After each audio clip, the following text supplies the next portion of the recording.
Assalamualaikum warahmatullahi wabarakatuh. Alhamdulillah wassalatu wassalam ala rasulillah wa ala alihi wa sahbihi wa mawalah.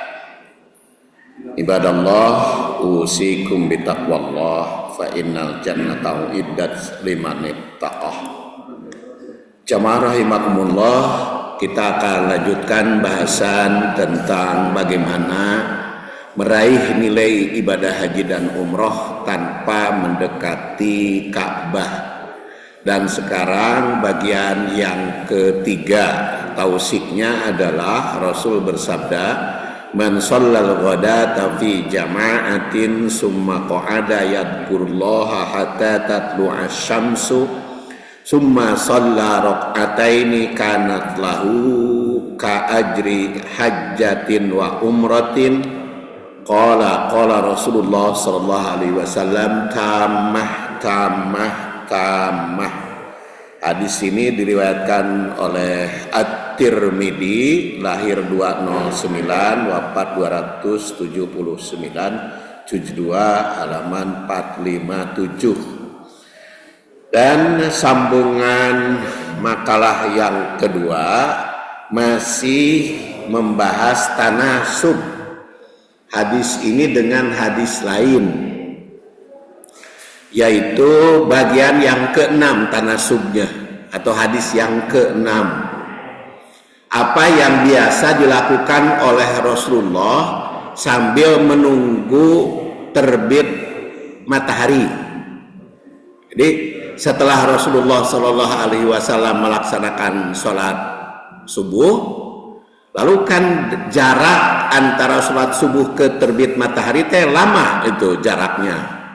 Di kita kadang-kadang 1 jam lebih. Sekarang jam 41 menit 42 menit ya subuhnya, sedangkan matahari terbit kan jam 5 lebih. Jadi itu 1 jam lebih jarak antara subuh sampai terbit matahari teh. Dan di dalam hadisnya tadi dikatakan pada karo. Apa sebetulnya pada karo dzikir itu? Karena ternyata pengertian dzikir itu cukup banyak dan kita akan rinci bagaimana arti dzikir di dalam Al-Qur'an. Dan di sini Simak bin Harb yang wafat tahun 123, seorang tabi'in, bertanya kepada Jabir bin Samurah, yaitu seorang sahabat yang wafat tahun 74 Hijriah. Apa yang ditanyakan kepada beliau? Akunta tujalisu Rasulullah sallallahu alaihi wasallam? Apakah Anda sering duduk-duduk bersama Rasul? Kenapa pakai sering? Karena di sini kunta fi'il madhi, tujalisu fi'il mudhari, jadi itu bisa sering, bisa kadang-kadang, bisa 1 kali, bisa 2 kali, bisa 3 kali. Apakah Anda sering duduk-duduk bersama Rasul? Qala, maka Jabir bin Samurah menjawab, na'am katsiran. Ya, banyak.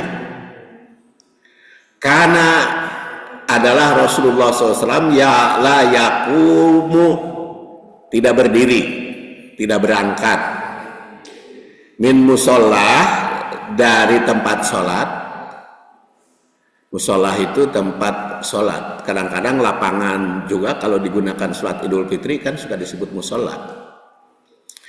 Jadi musollah itu bisa bermakna masjid, bisa juga sajadah, tempat sholat beliau. Alladzi yusolli fihi, yang sholat di situ, as-subha, sholat subuh, awil godata, atau ya subuh atau godat itu subuh, hatta tatlu asyamsu, sehingga terbit matahari. Jadi Rasul itu suka kalau setelah sholat subuh teh ente ninggalkeun masjid, tidak meninggalkan masjid tapi duduk-duduk sehingga matahari terbit. Faida tola'at, apabila sudah terbit asyamsu matahari, qoma, maka beliau berdiri, baru berdiri.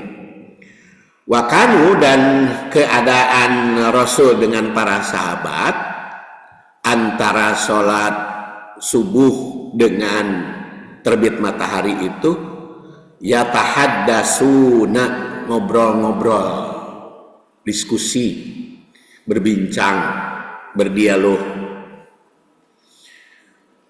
Fayahuduna fi amril jahiliyah, kadang-kadang para sahabat tuh ngobrol tentang jahiliyah. Di ngobrol zaman baheula, zaman sejarah gitu, berbicara tentang sejarah, berbicara apa saja berarti kan? Karena di sini fayahuduna min amril jahiliyah. Kadang-kadang ngobrol tentang jahiliyah. Jadi kalau yang punya waktu setelah sholat subuh, mangga duduk di masjid, ngobrol-ngobrol, berteman, diskusi, apapun yang dilakukan di masjid itu. Bahkan payadhakun, para sahabat tuh sampai ketawa, saling ngobrol bebasnya. Wayatabas sama, dan Rasul juga Wayatabassamu, dan Rasul juga tersenyum.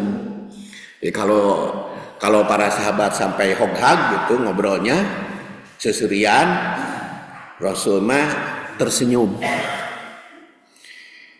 Ini hadis riwayat Muslim yang lahir 206 wafat 261 nomor 1074. Jadi riwayat ini mengisahkan Jabir bin Samurah, banyak Jabir itu ya, ada Jabir bin Abdullah, ada Jabir bin Samurah, seorang sahabat yang banyak pengalaman melakukan berjamaah sholat bersama Rasul. Jadi beliau mengisahkan bahwa Rasul itu bila selesai mengimami sholat subuh tidak langsung beranjak dari tempatnya, dari tempat sholat, dan dipahami dari masjid itu tidak meninggalkan, melainkan tetap berada hingga terbit sehingga terbit matahari, berada hingga terbit matahari, bukan fajar ya. Sedangkan sahabat banyak cerita pengalaman masa jahiliyah, sedangkan Rasul membiarkan. Jadi para sahabat berdiskusi, ya Rasul membiarkan saja. Kadang-kadang beliau mendengar. Maka ketika sahabat berbicara, ngobrolkan itu kadia urusan jahiliyah, Rasul pun kalau ada yang pikasirieun, nah, beliau juga ikut tersenyum. Jadi memberikan kebebasan dalam menunggu terbit matahari teh. Jadi tidak mesti berzikir berdoa saja, ngobrol juga mangga. Itu kan waktunya 1 jam lebih. Kalau apalagi bapak-bapak yang sudah pensiun kan itu bisa dimanfaatkan gitu ya. Dan kalau begitu rapat masjid itu lebih baik ba'da subuh ya. Kalau rapat masjid, rapat RW, rapat RT, kan Rasul di dalam hadis lain dikatakan kalau sudah sholat isya kan nggak banyak ngobrol-ngobrol. Rasul itu kalau sudah sholat isya pulang langsung istirahat kan, sholat isya teh. Jadi kalau setelah sholat isya mah tidak ada kegiatan, makanya Rasul kadang-kadang sholat isyanya diperlambat. Jadi kalau ada ceramah malam itu ba'da maghrib sampai isyanya diperlambat gitu. Setelah sholat isya bubar istirahat. Tapi kalau sholat subuh itu banyak berdialog dengan para sahabat. Jadi ada filosofis di situ. Kalau rapat masjid itu bagus setelah sholat subuh sampai terbit matahari. Jadi hadis ini diriwayatkan oleh Simak bin Harab dari Jabir bin Samurah menyatakan Rasul Shallallahu Alaihi Wasallam setelah melaksanakan sholat subuh sering duduk di tempatnya sampai matahari terbit. Lalu beliau bangkit. Sementara itu para sahabat berbincang-bincang, seringkali membicarakan hal-hal masa jahiliyah. Jadi membicarakan sejarah, artinya disebut oleh Jabir bin Samurah itu disebut masa jahiliyah, jadi artinya bebas gitu ceritanya. Kan masa jahiliyah itu bisa pikasieun, bisa pikangrieun, bisa juga yang menimbulkan taubat karena kesalahan jahiliyah.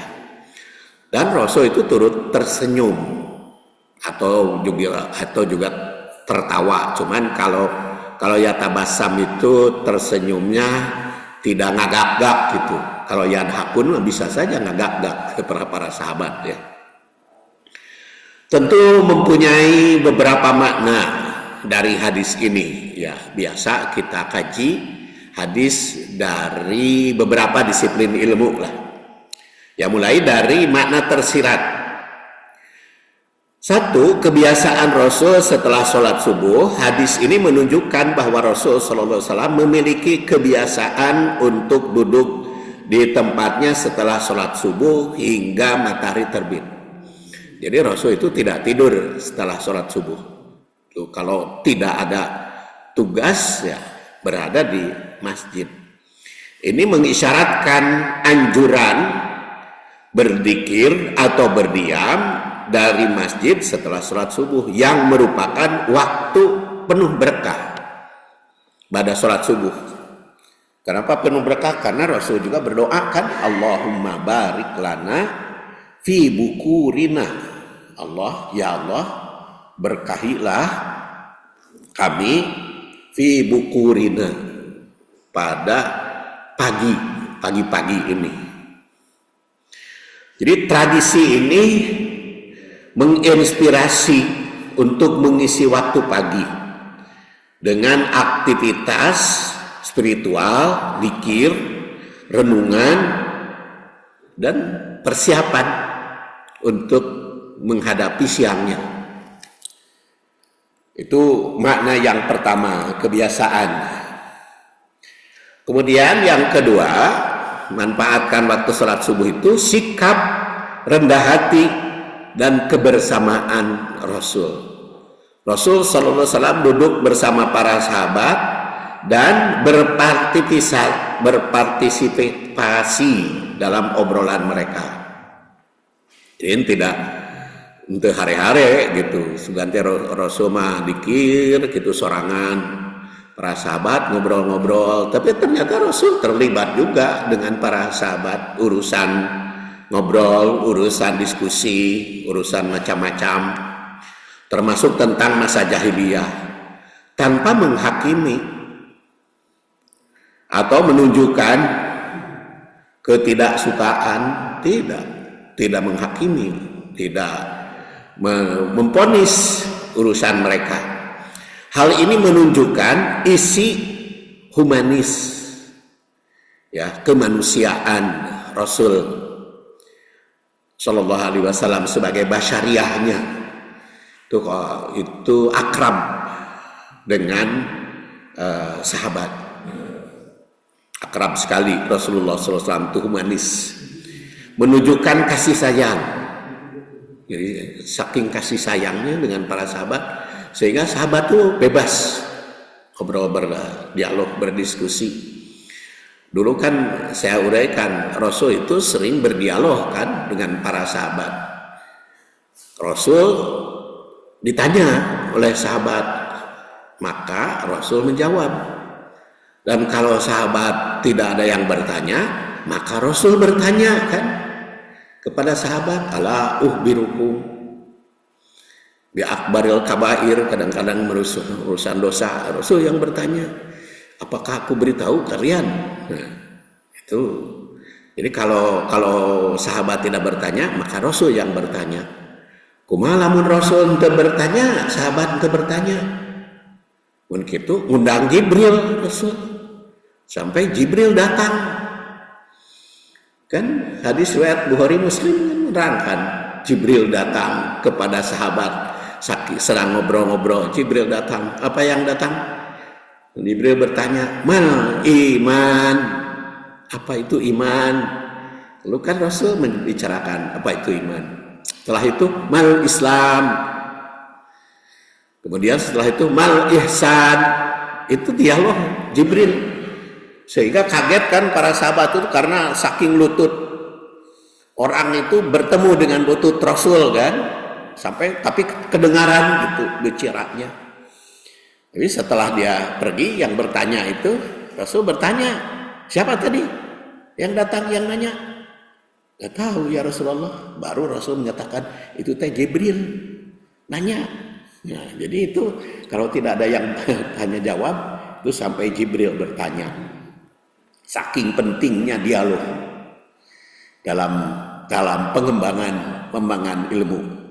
Dan seperti pernah saya sebutkan, justru bertanya itu belajar dan bertanya itu mengajar. Ada yang mengatakan kalau mau tambah ilmu bertanya, tapi saya juga menjawab kalau mau nambah ilmu ditanya. Karena bukan hanya bertanya itu nambah ilmu, itu ditanya juga nambah ilmu. Kadang-kadang yang asalnya tidak tahu gitu ya, lalu ada yang nanya, muncul itu pada pikiran itu untuk menjawab gitu.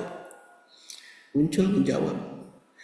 Dan saya menulis hadis ini suka untuk kedua kali, ketiga kalinya semakin panjang itu karena suka ada yang bertanya. Jadi kalau yang bertanya maka saya masukkan.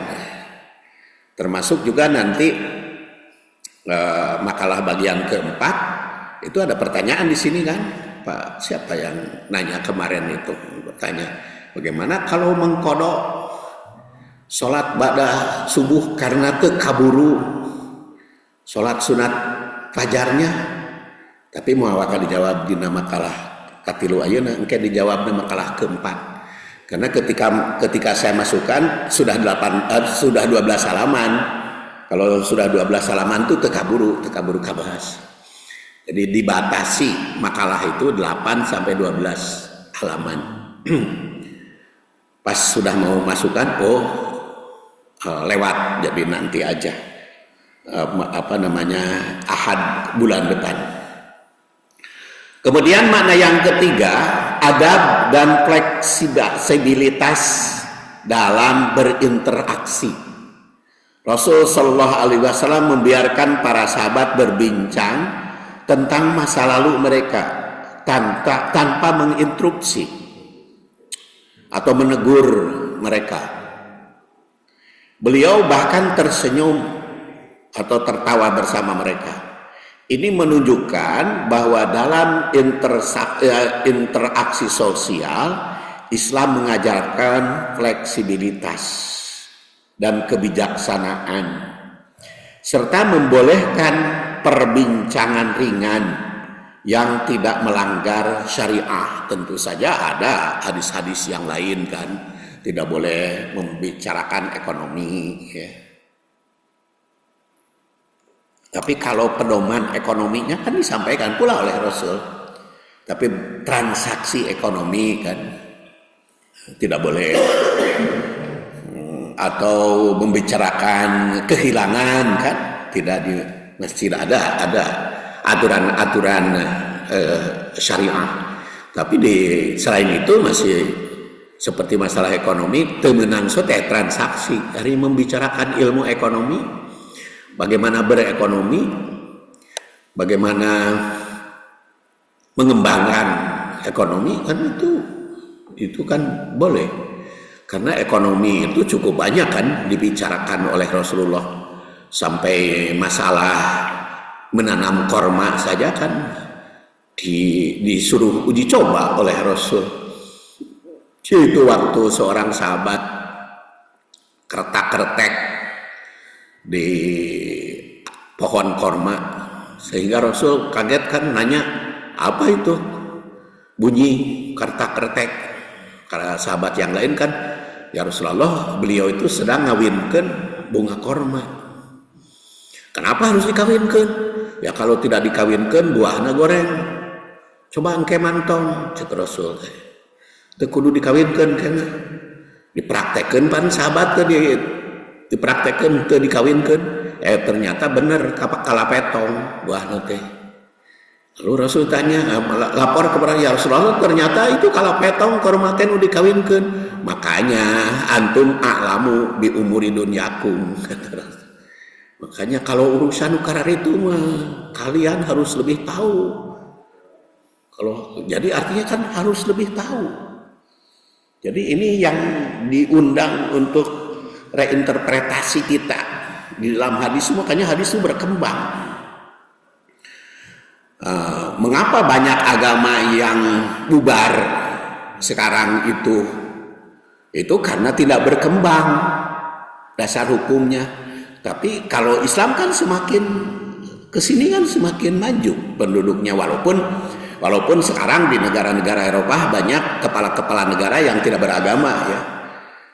Itu tidak beragama banyak kan. Ya dari mulai Rusia segala macam kan mereka kepala-kepala negaranya rata-rata tidak beragama, tapi kan umatnya semakin kesini semakin berkembang. Apalagi itu ChatGPT itu ngehancurkan filsafat lain kan, karena kalau bapak-bapak nanya ke ChatGPT pasti Islami kan jawabannya teh sok cobian nanya ke naon nanyakeun kitab suci nu asli pasti di ChatGPT mah Quran.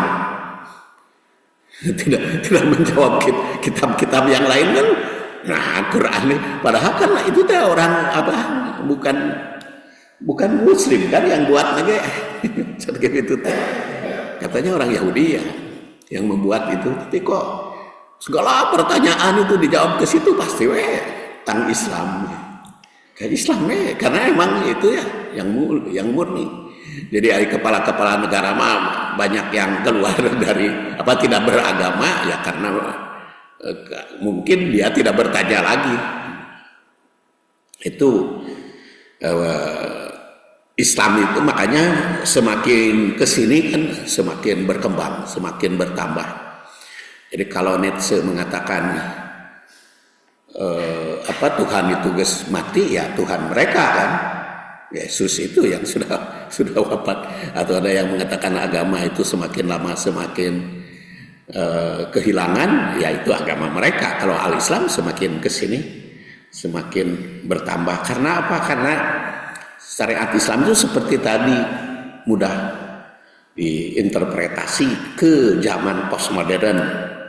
Saya juga sekarang lagi nulis buku itu, judulnya Reinterpretasi Hadis di Era Postmodern. Mungkin setelah tamat ini kita bahas buku itu ya. Sekarang tuh sudah 108 halaman dan itu belum mencapai tuntas, mungkin ya 200 halamanan lah. Itu judulnya Reinterpretasi Hadis di Era Postmodern. Ya beberapa kali pertemuan mungkin dibahasnya. Kemudian yang keempat, menjaga suasana hati yang ringan dan positif. Jadi dalam hadis ini terlihat bahwa Rasul SAW itu tidak hanya serius obrolannya, tetapi juga memiliki rasa humor. Makanya tersenyum kan. Tersenyum itu kan humor. Ada. Makanya ente kesel gitu. Menunggu fajar menunggu matahari terbit dari fajar, dari salat subuh. Karena perbincangannya cukup hangat. Ini mengajarkan bahwa Islam bukan hanya tentang ibadah dan keseriusan, tetapi juga mencakup kehidupan sosial yang seimbang dan menyenangkan. Makanya kan kata Al-Ghazali yang wafat tahun 505 Hijriah, antara ritual, spiritual dan sosial itu Islam itu seimbang, tawasud, wasitoh, wasaton. Kalau Said Kutub itu membahas wasaton itu ada 6 tempat itu wasaton.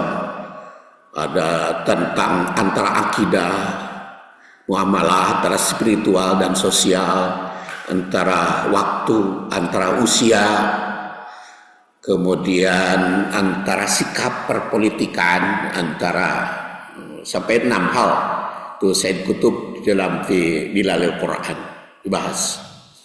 Jadi di sini juga kan Rasul SAW karena wasaton itu, jadi tidak terlalu berat ke sana, tidak perlu berat ke sini, tetapi seimbang ya, antara maskulin dan feminis. Kan sekarang sedang diprotes urusan patriarki ya oleh para feminis, karena katanya Islam itu lebih membela laki-laki. Ya, itu kata Said Qutb itu wasaton. Jadi seimbang antara urusan laki-laki dengan perempuan, cuman interpretasinya saja banyak cenderung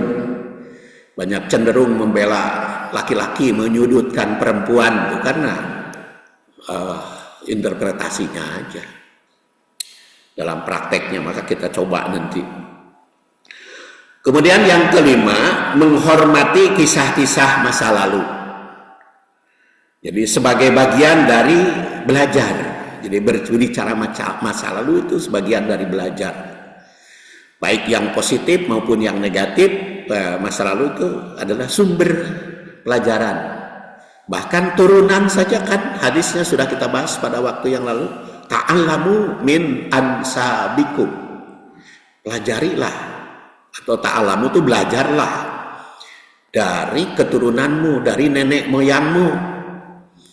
Karena nenek moyang kita, orang tua kita, karuhun kita itu patut dipelajari, patut dikenal supaya tahu turunan.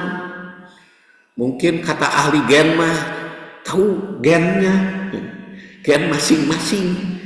Ternyata kan gen itu bukan hanya fisik, penyakit saja ya, tapi juga spiritual.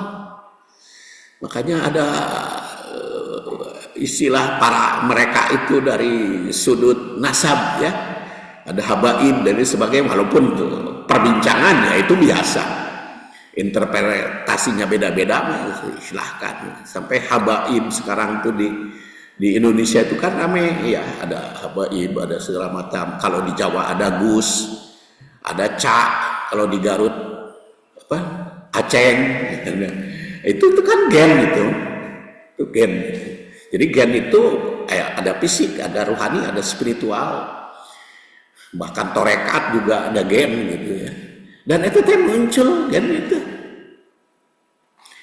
Saya dulu, ayah saya itu termasuk aktif di dalam torekat. Jadi ahli torekat bapak saya itu. Jadi walaupun dia pembaca Al-Quran yang bagus, banyak hafalannya, kemudian penceramah, tapi juga ada torekat-torekatnya.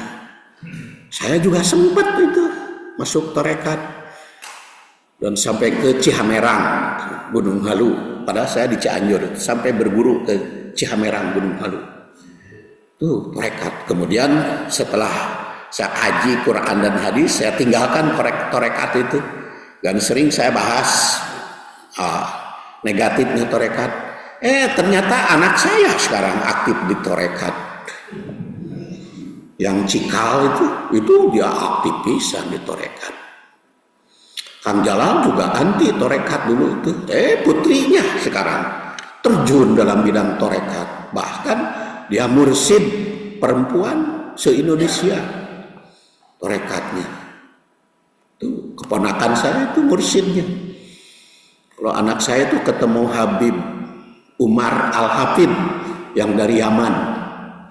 Gara-gara ketemu dia, ketika dia jadi JM di Hotel Homan, si Habib Umar Al-Hafid itu datang ke Hotel Homan, diurus sama dia, sambil ngobrol-ngobrol tertarik torekat. Jadi anak saya si Cikal sekarang,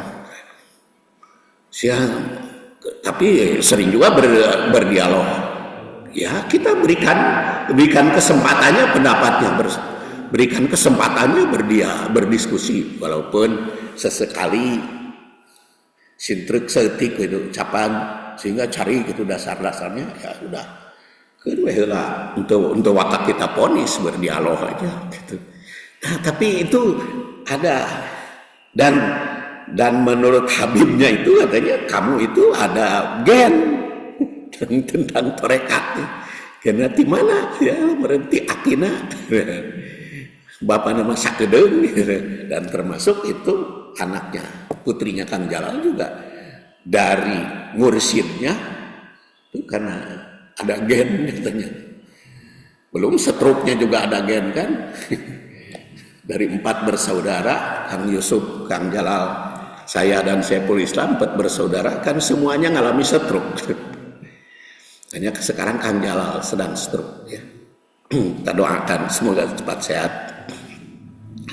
Jadi itu makanya ta'allamu min ansabikum.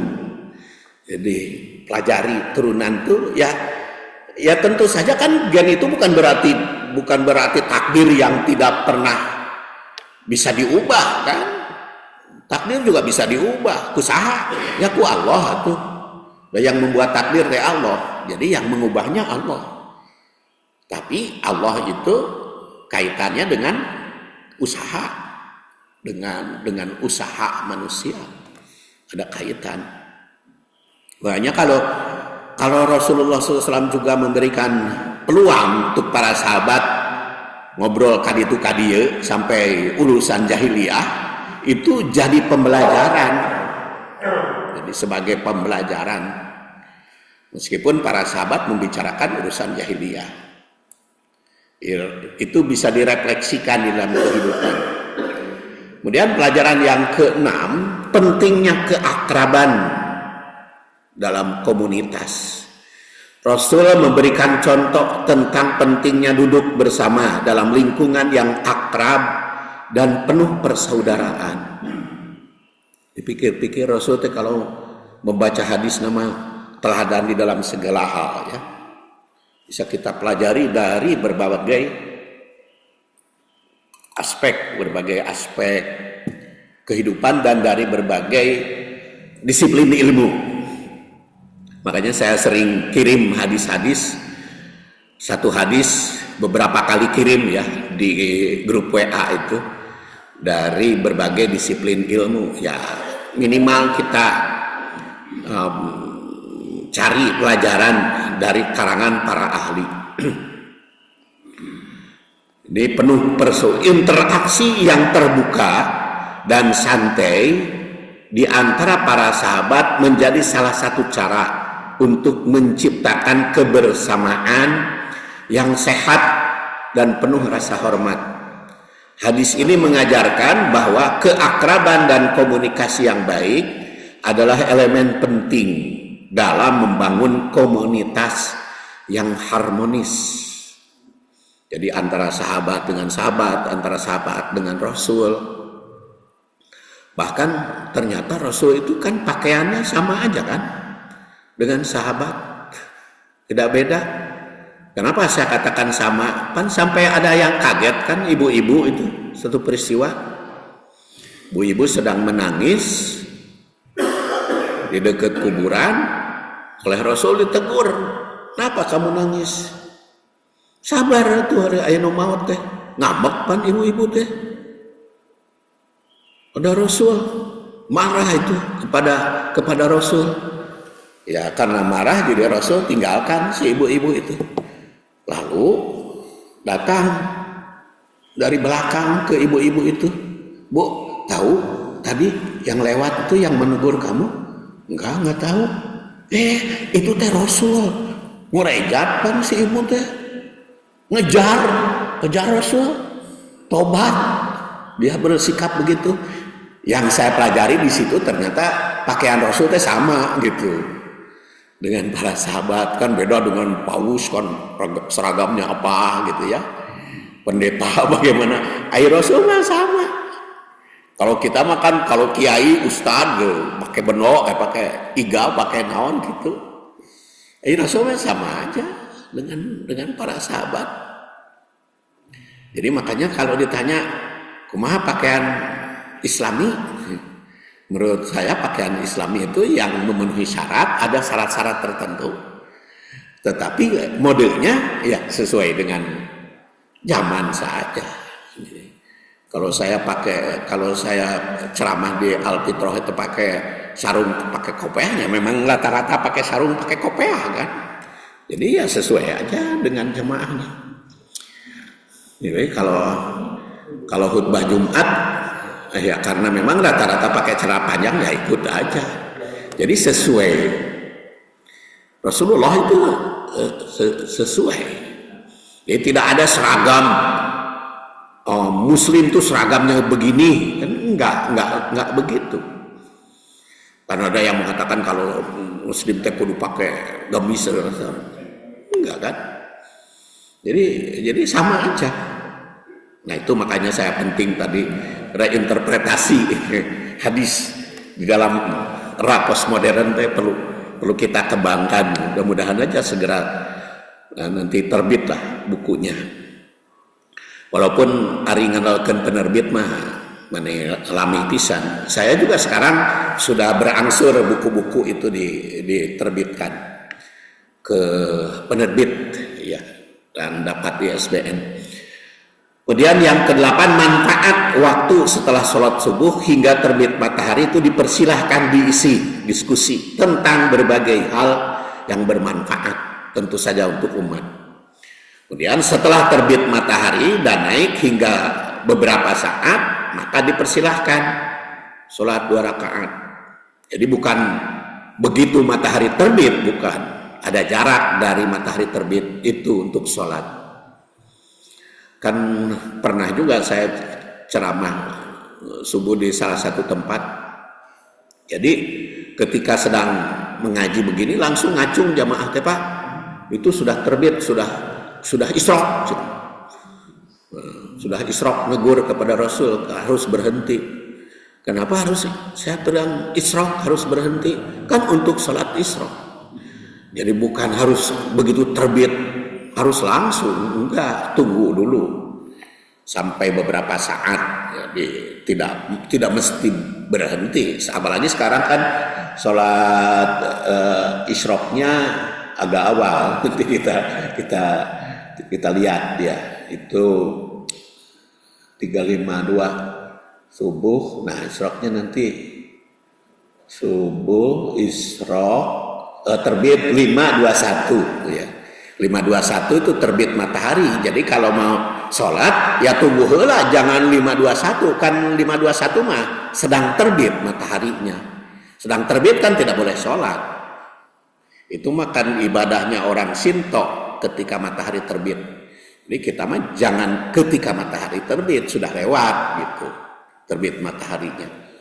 Jadi secara keseluruhan hadis ini mengandung pelajaran tentang keseimbangan dalam beribadah dan berinteraksi sosial. Menunjukkan bahwa Rasul SAW itu adalah sosok yang menyenangkan, akrab, mudah bergaul, dan menghargai keberagaman pengalaman hidup orang-orang yang di sekitarnya. Dengan memberikan ruang untuk kebersamaan, Rasulullah SAW mengajarkan pentingnya akhlak baik. Kemudian kita lihat dari postmodern, perspektif postmodern. Karena ini saya akan sedang membahas buku itu, jadi latihan setiap hadis saya coba interpretasi di dalam postmodern. Hadis ini menggambarkan interaksi Rasul dengan para sahabatnya setelah sholat subuh, di mana mereka bercakap-cakap, termasuk membahas peristiwa masa jahiliyah yang terkadang memancing senyuman. Perspektif postmodern yang menekankan pada pluralitas, dekonstruksi, dan interpretasi berbasis konteks membuka ruang untuk membaca hadis ini dengan pendekatan yang lebih dinamis pendekatannya. Pertama adalah dekonstruksi narasi tradisional. Dalam narasi tradisional, hadis ini sering dimaknai sebagai contoh dari kelembutan Nabi dalam berinteraksi dengan para sahabat.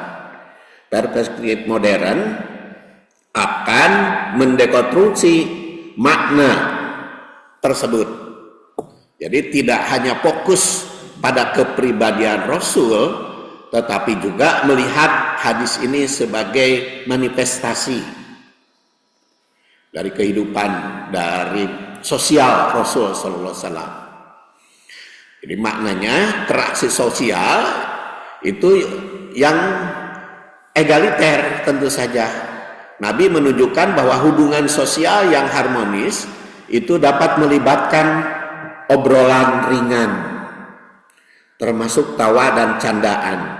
Ini menantang pandangan yang memandang agama itu sebagai sesuatu yang sepenuhnya serius dan tanpa dimensi manusiawi.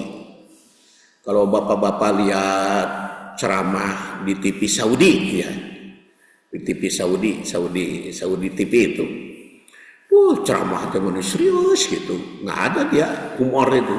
Diskusi itu ya, mungkin pandangannya ya karena memang orang Saudi mah sifatnya gitu, jadi tidak ada ceramah itu humoris, jadi tidak santai, serius.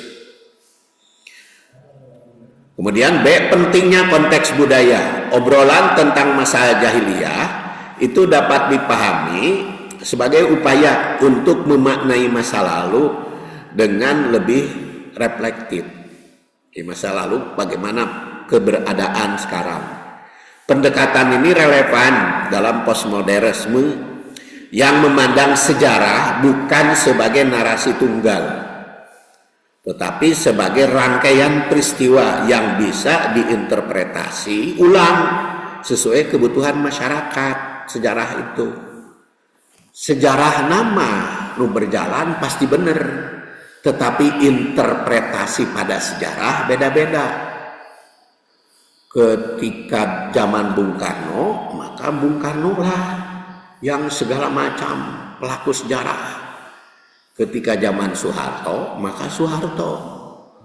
Sehingga film G30S PKIT wajib ditonton ketika zaman Soeharto, karena pelaku sejarah itu Soeharto.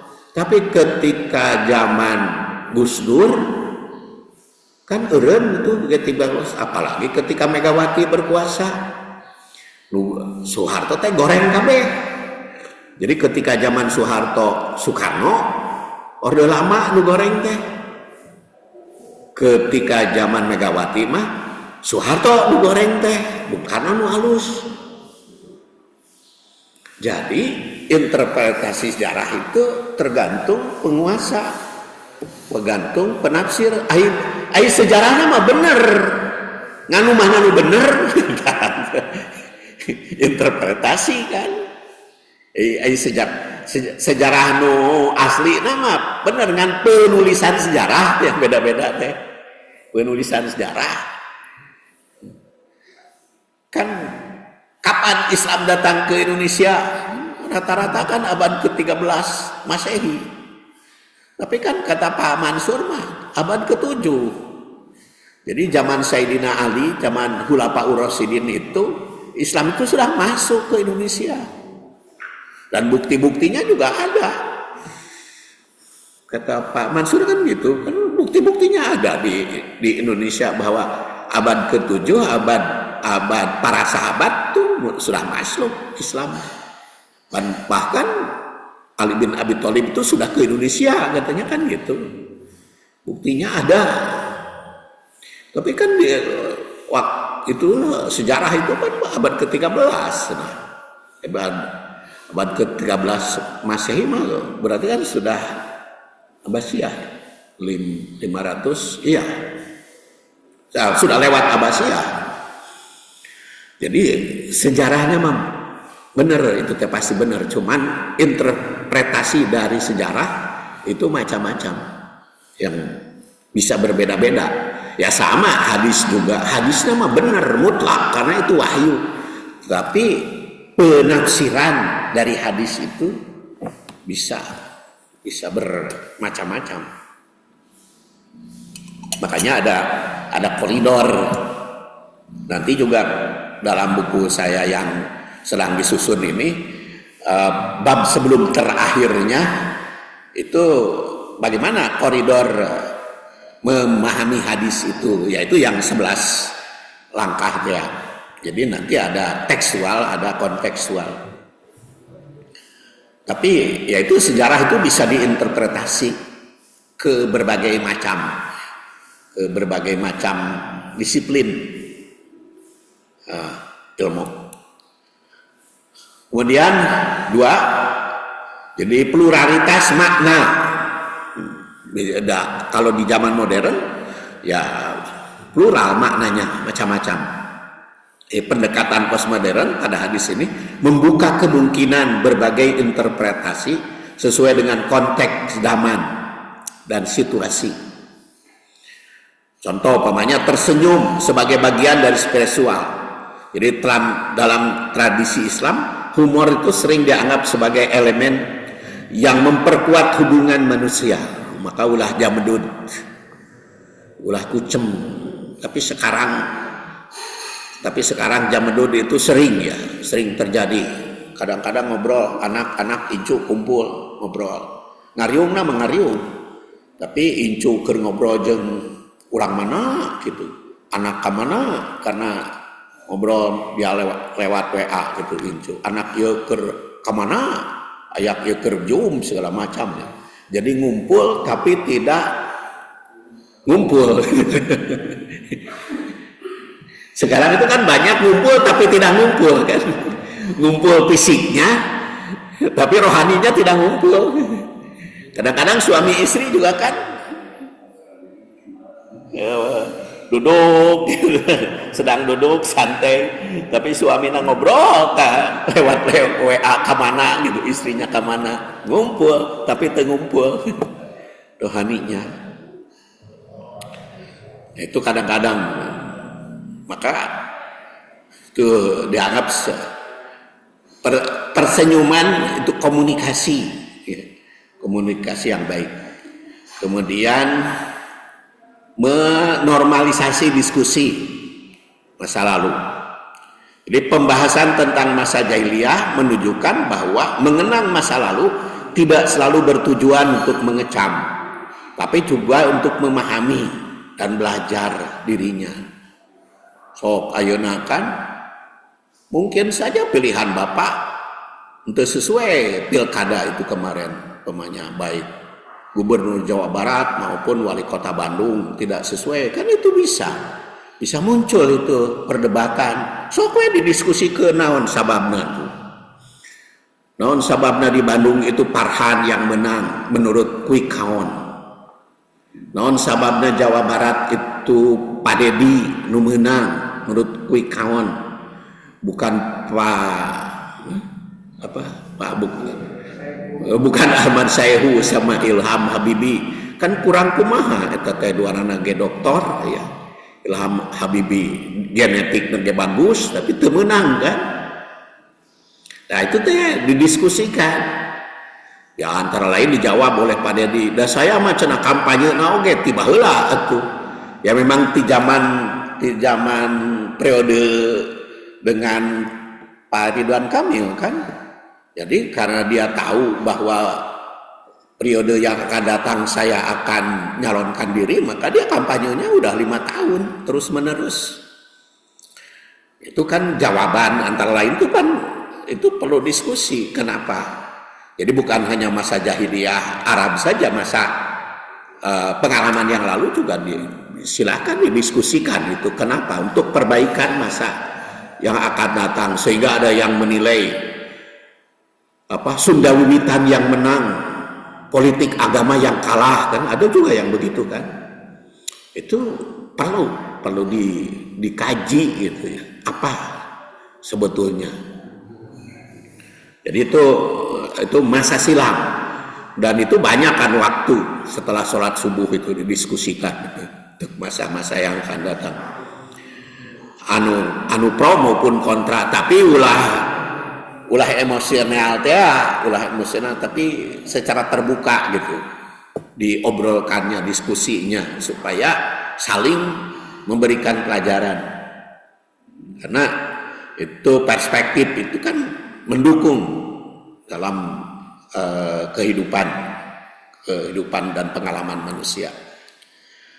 Kemudian implikasinya bagi konteks modern, pendekatan postmodern terhadap hadis ini mendorong umat Islam untuk memahami agama dalam kerangka yang lebih fleksibel dan manusiawi. Salah satu penyebab Islam itu terus-menerus berkembang sampai sekarang penduduk di muka bumi lebih dari 1 miliar. Umat Islam itu ya karena bisa diinterpretasi di dalam segala aspek kehidupan. Yang kata surat Al-Hujurat, wa'lamu anna fikum Rasulullah. Ingat, di kalanganmu ada Rasul. Jadi di kalanganmu, di kalangan kita. Kan ayat surat Al-Hujurat itu kan berlaku sepanjang masa. Jadi bukan hanya catatan sejarah, wa'lamu anna fikum Rasulullah. Ingatlah di sisimu ada Rasul. Itu bukan berbicara masa lalu. Jadi berbicara masa lalu, masa kini dan masa datang. Wa'lamu anna fikum Rasul teh ada di kalanganmu. Hanya kalau ada di kalanganmu cek Habib Umar Al-Hafid mah lamun urang sholawat datang gitu fisiknya. Kan Habib Umar Al-Hafid mah saya baca di situ. Menurut tarekat beliau kalau dia sedang sholawat itu hadir Rasul itu katanya datang. Tapi kalau saya mah berpendirian hadir teh bukan fisiknya tapi hadisnya. Wa'lamu anna fikum Rasulullah teh. Sekarang kita berbicara tentang hadis, kan merasa hadir Rasul. Seakan-akan Rasul teh memberikan inspirasi kepada, memberikan fatwa, itu fikum Rasulullah. Walaupun kata tarekat mah bisa katanya Rasul itu fisik. Makanya rambutnya juga kan diguntingan, dibagi-bagi itu rambut Rasul itu. Rambut Rasul itu kan diguntingan, dibagi-bagi itu kan, itu di Ciwidey itu manyangan itu katanya rambut tuh. Katanya, saya mah tidak pernah ke sana, bukan tidak pernah melihat ke sana cukup 1 kali aja. Tahu tidak ke sana lagi. Jadi itu manyangan digunting, bagikan itu karena itu fisiknya katanya. Apa benar itu rambut Rasul yang dikatain itu sudah di penyelidikan gen itu sudah belum diselidiki dari sudut genetika, benar enggak? Ya walau alam, tapi mereka percaya gitu. Ya diskusi aja gitu. Kenapa mereka percaya? Sampai sekarang kan katanya kalau ahli tarekat itu kalau berbicara di mana peninggalan Rasul itu mayoritas berada di Indonesia katanya. Mulai pakaian, pedang, rambut, gigi itu ada di Indonesia. Cuma disumput-sumputkan katanya oleh ahli tarekat, tidak diopenbarkan. Ya saya dapat informasi begitu ya diinformasikan ke seluruh umat gitu bahwa di Indonesia itu masih ada kepercayaan seperti itu. Wa'lamu anna fikum Rasul itu. Jadi dalilnya Quran itu. Wa'lamu anna fikum Rasulullah dalilnya. Tapi anna fikum Rasulullah teh fisikna gitu. Jadi kalau sholawat teh hadir fisikna. Bulan hadis nanti, hadis nanti, dan katanya itu yang mendalili itu dokter hadis, dokter ilmu hadis, sampai begitu. Jadi lumayan gitu supaya dokter ahli hadis itu dijadikan dasar. Gara-gara Saifuddin bukan doktor sehingga tidak jadikan dasar, saya juga kuliah lagi lah jadi doktor ilmu hadis. Bilang gitu. Jadi itu teh bukan rangka berlomba ya, untuk belajar lagi aja. Sampai Profesor Badru Jaman itu, Profesor Badru Jaman tuh pas ketemu saya di tempat kuliah, Ustaz Saifuddin, kenapa katanya kamu kuliah lagi? Sampai begitu itu Profesor Badru Jaman. Kenapa kamu itu kuliah lagi? Banyak waktu cuma.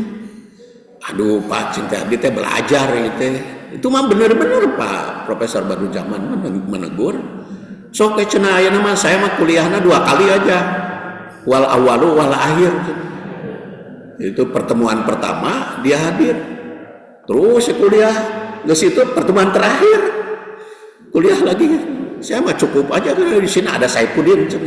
Tak diskusi aja dengan Saifuddin. Ke mahasiswa yang lain saya juga kan kaget gitu.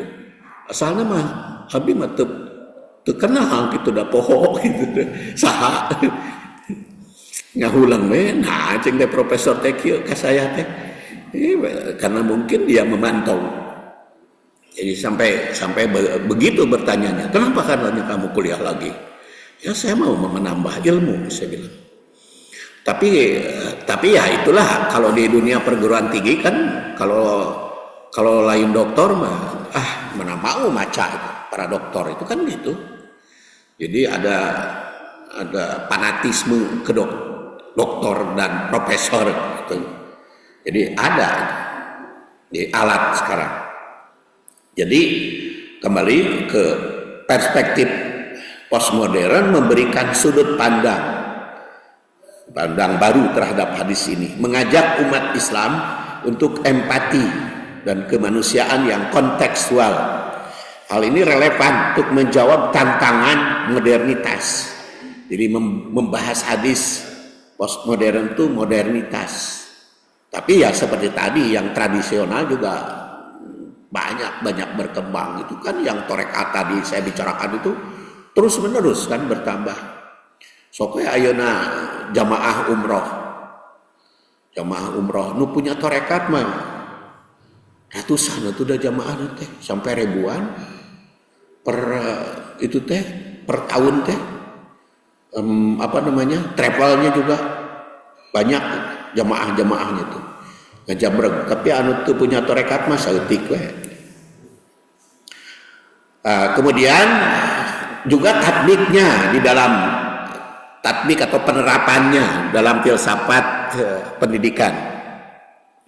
Hadis ini mencerminkan interaksi Rasul SAW dengan para sahabatnya setelah sholat subuh yang melibatkan diskusi santai, pembahasan masa lalu, hingga tawaringan.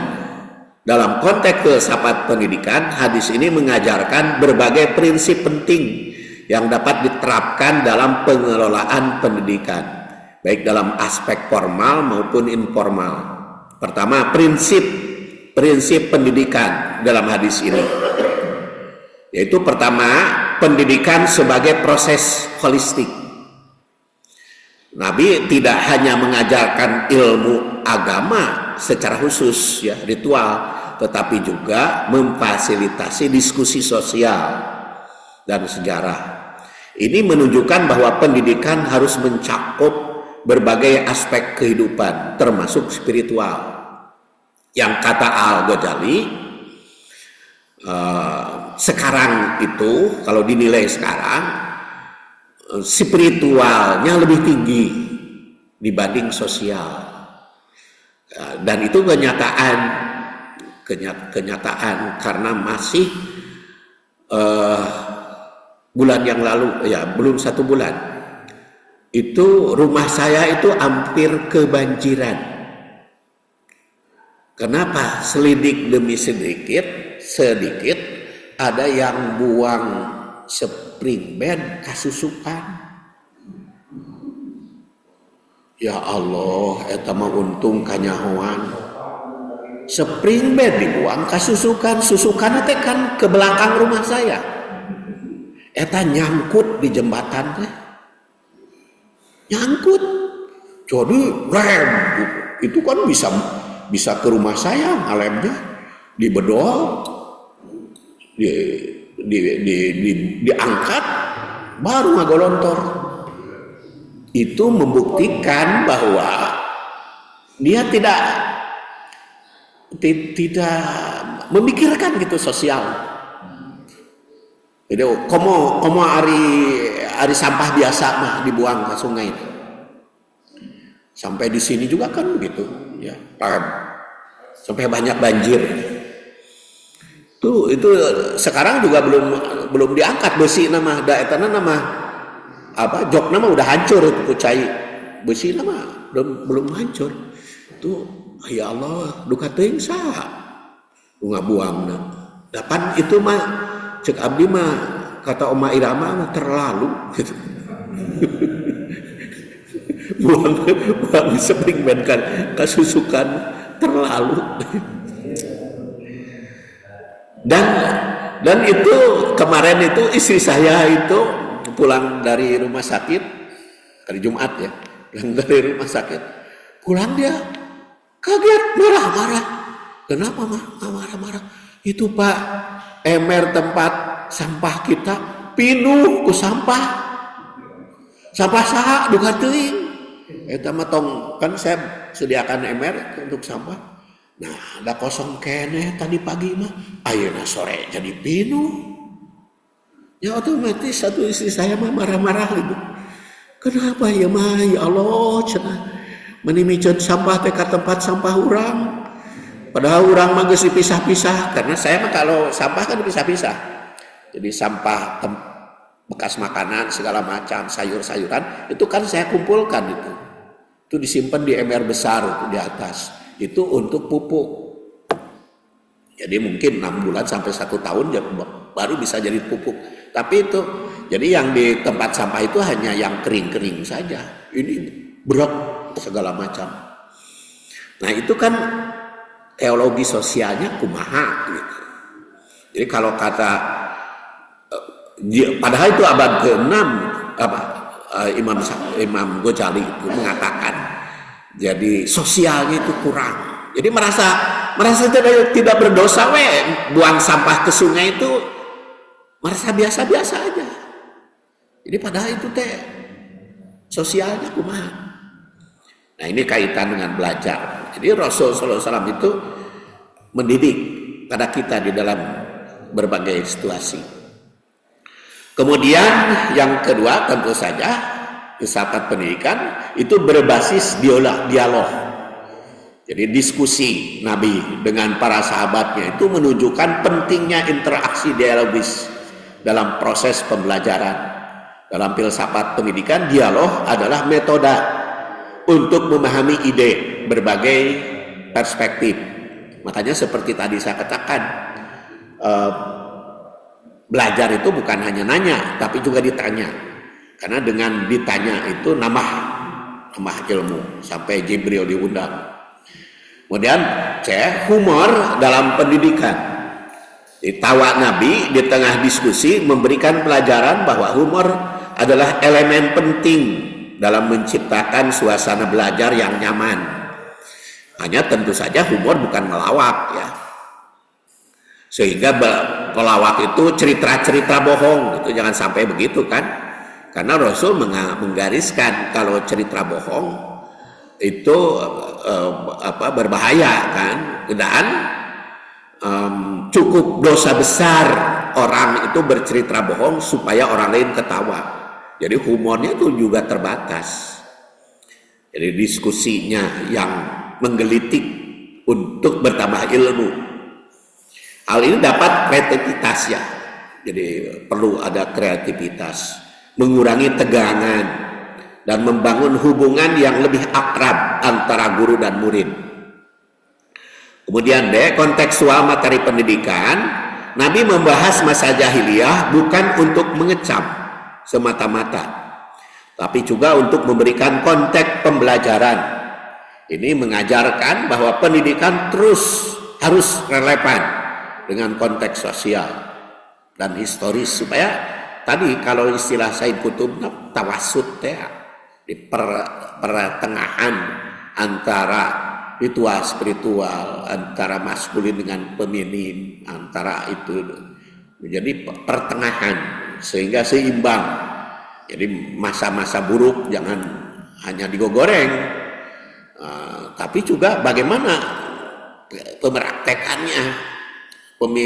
Pemilu kada itu kumaha pelajaran bagi kita supaya 5 tahun yang akan datang pilihan Bapak nu meunang gitu kan. Kumaha tatanya ka paparhan dah sehingga bisa memicut kota Bandung paparhan tuh. Paharu eleh ku paparhan. Nya eleh we wayahna ceuk kui kawan kan paparhan nu meunang kota Bandung teh kumaha belajar kepada dia. Apa sih konsepnya, apa sih prakteknya sehingga masyarakat kota Bandung kapincut ku beliau. Terus bukan dikecam tapi ambil pelajaran supaya bermanfaat. Kan tidak boleh kan mengandalkan, kan kemarin ada doa kan, doa Allahumma hirli wahtarli ya sebelum pemilu disampaikan nggak di Alfitrah itu oleh Pak Totot ya. Kan saya komentari, saya kemukakan, diskusi dengan Kang, iya diskusi, di Alfitrah ya diskusi itu, saya tunjukkan kan hadis itu adalah hadis dhaif kan, saya katakan begitu, kan muncul pertanyaan, tapi kan Kang cenah teu aya larangan kan, teu naon, makanya saya katakan kalau menurut Anda teu aya larangan, kalau menurut saya tidak ada perintah. Kan hadisnya mah dhaif teh. Hadisnya mah dhaif, tapi implikasinya kan beda-beda. Kata beliau, tapi kan teu aya larangan kan untuk membaca doa itu. Nah, kan gitu. Ya, menurut Anda teu aya larangan, tapi kalau menurut saya tidak ada perintah. Kenapa tidak ada perintah? Karena yang memerintahnya hadis dhaif. Jadi kalau hadis dhaif tidak ada perintah. Saya kemukakan juga di Al Hasan itu ada komentar, geuning eta teh hadis dhaif. Nya ceng teh hadis dhaif cek para ahli, bukan saya, cek para ahli, saya bilang gitu. Jadi kalau hadis dhaif bagaimana? Nah, kalau hadis dhaif bagaimana? Implikasinya beda-beda seperti tadi. Ada yang mendapat dibaca weda larangan kan gitu. Ada yang menimbulkan kalau begitu kita tidak boleh. Karena apa? Karena itu hadisnya dhaif. Implikasinya tetap, interpretasinya tetap berbeda-beda dari hadis dhaif itu. Tapi kalau saya yang mempelajari hadis dhaif itu nggak bisa dipakai kalau menurut penelaahan ilmu hadis mah. Karena hadis dhaif itu ragu apa benar dari Rasul, apalagi kalau sudah maudhu. Jadi pembelajaran penerapan hadis dalam filsafat itu pembelajaran. Jadi berbasis narasi sejarah. Seperti diskusi Nabi tentang masa jahiliyah itu pembelajaran yang melibatkan eksplorasi narasi sejarah untuk mengajarkan nilai-nilai tertentu. Jadi sejarah itu bukan ulama-ulama ya. Jadi sejarah yang kita bicarakan itu kan bisa zaman Bung Karno, bisa zaman Soeharto, bisa zaman Habibie, bisa zaman Gus Dur, bisa zaman Megawati, bisa zaman SBY, bisa zaman Jokowi. Pembelajaran sekarang zaman Prabowo itu sejarah. Dan ya yang antara lain paling dekat sejarah pilkada barusan. Ternyata yang menang cek quick count Farhan Bandung. Nah itu pembelajaran dari berbagai narasi itu, supaya dijadikan refleksi. Kemudian penggunaan humor tadi itu relaksasi dalam kelas. Guru dapat menciptakan suasana kelas yang santai dengan humor, ringan tanpa kehilangan fokus. pada tujuan pelajaran. Ini dapat meningkatkan keterlibatan siswa dalam membuat pembelajaran lebih menyenangkan. Kemudian C, pendidikan berbasis nilai universal maksud saya. Diskusi tentang masa lalu bertujuan untuk menanamkan nilai positif seperti keadilan, kasih sayang, toleran. Pendidikan harus menanamkan nilai ini. Kemudian D, waktu pembelajaran yang optimal. Rasul memberikan perhatian khusus terhadap waktu pagi yang menunjukkan pentingnya waktu yang optimal untuk pembelajaran. Jadi pendidikan dapat memanfaatkan waktu sebaik mungkin, terbaik peserta didik untuk aktivitas. Kemudian implikasinya dalam filsafat pendidikan, dalam konteks pendidikan modern, hadis ini mengajarkan bahwa pengajaran harus mengintegrasikan elemen spiritual, sosial, dan psikologis. Pendekatan holistik ini relevan untuk membentuk individu yang tidak hanya cerdas secara intelektual, tetapi juga matang secara emosional dan sosial. Hadis ini mengandung prinsip-prinsip filsafat pendidikan yang relevan untuk diterapkan dalam pendidikan modern. Dengan demikian, tanasub hadis ini, pertama, sholat sebelum sholat subuh, kaitannya dengan hadis yang kita bahas. Kemudian pelaksanaan sholat berjamaah subuh, zikir, kemudian kegiatan apapun antara sholat subuh dengan terbit matahari. Kemudian ada juga implikasi apa yang dilakukan, apa yang dilakukan untuk pengisian waktu. Namun dilarang sholat. Sok ya sambil santai lah, sambil konsumsi, biar rileks kita mah. Ya mengapa? Sambil menikmati. Kemudian yang ketujuh, karena memang banyak kajian hadis itu. Jadi dilarang sholat setelah sholat subuh. Abu Sa'id Al-Hudri yang wafat tahun 74 menerangkan, sami'tu Rasulullah SAW yaqul la sholata ba'da subhi hatta tartafi asyamsu wala sholata ba'dal asri hatta tagiba syamsu. Ari abdi mah kunaon teu makan di sini karena sudah. Jadi saya bangun tidur itu langsung oatmeal pakai madu. Jadi sampai jam 7 mah jangan lapar. Jadi mata tara di subuhan setelah pengajian tara makan itu karena wareg keneh. Eta mah dalam rangka menjaga genetika lapar pagi.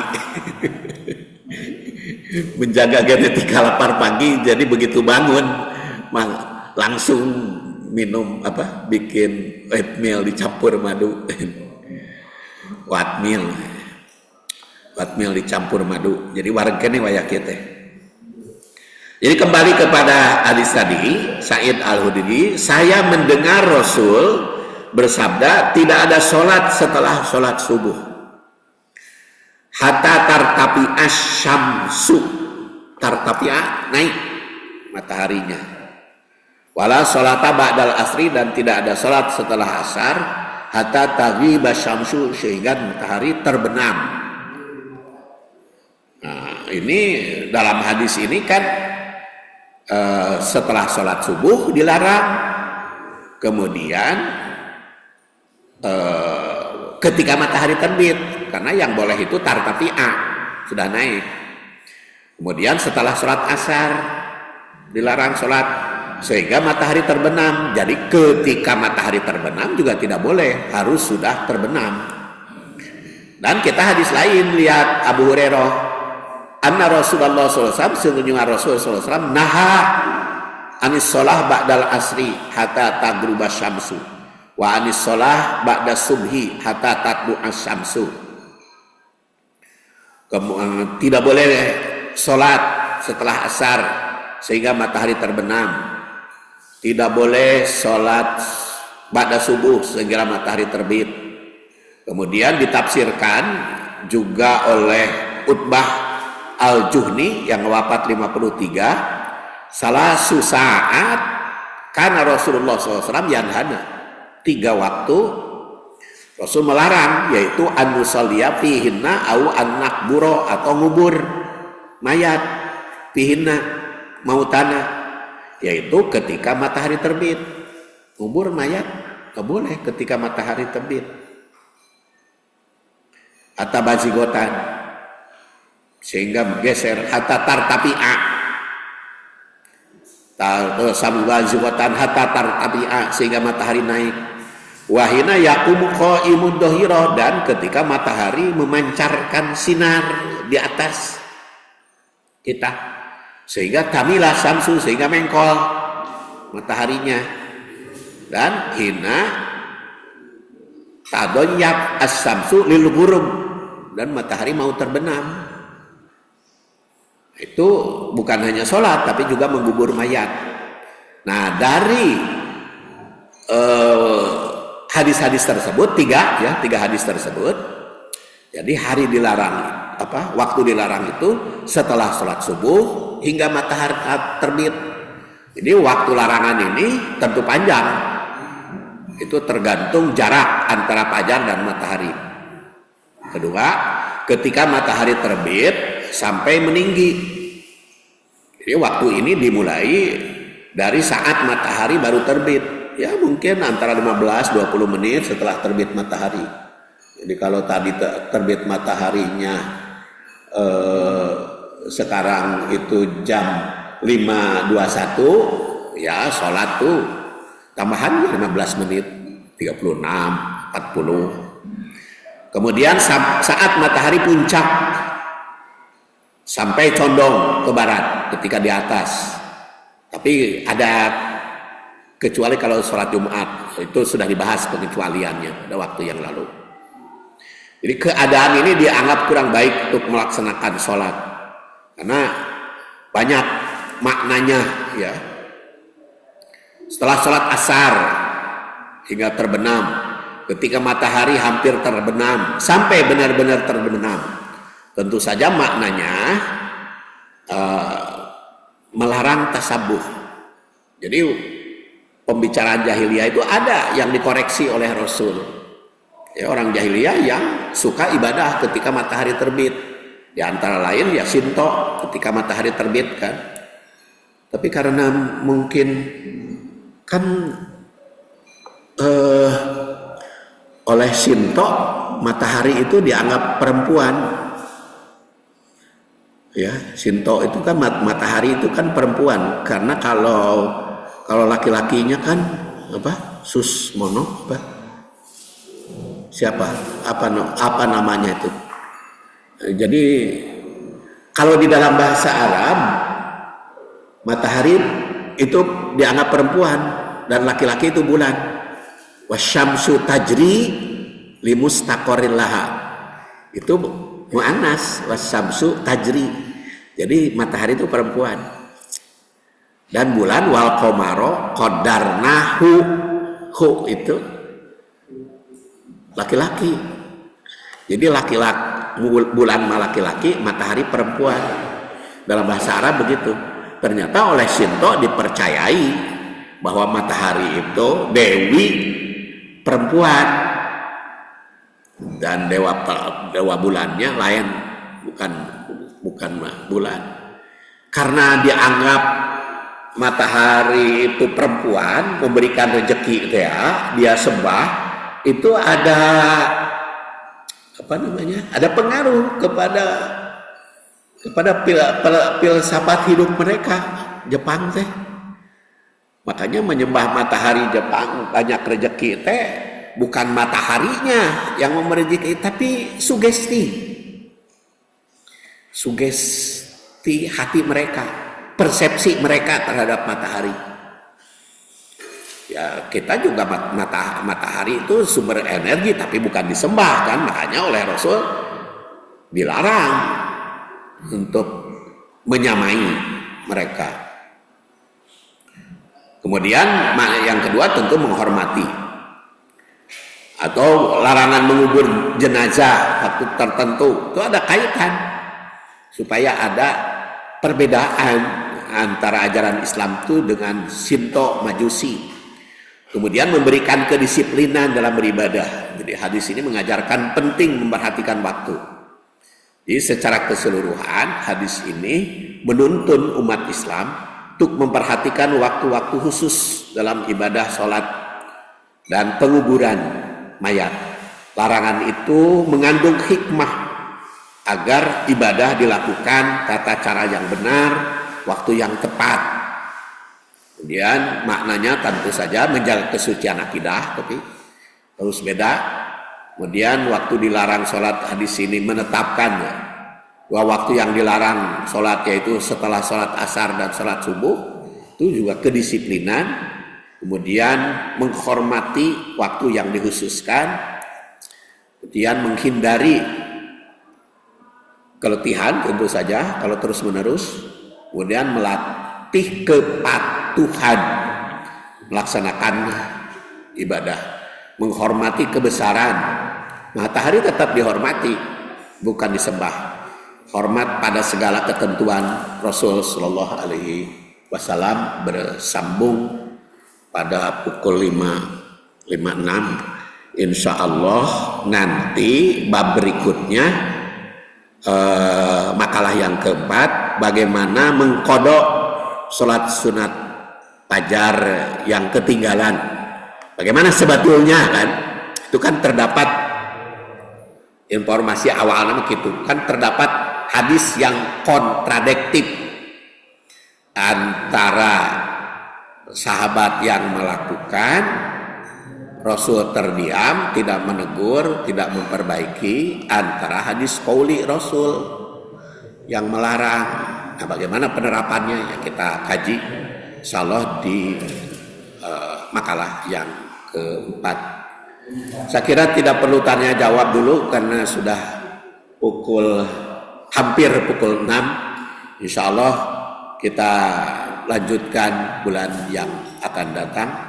Kita akhiri, subhanakallahumma wa bihamdik asyhadu an la ilaha illa anta astaghfiruka wa atubu ilaik.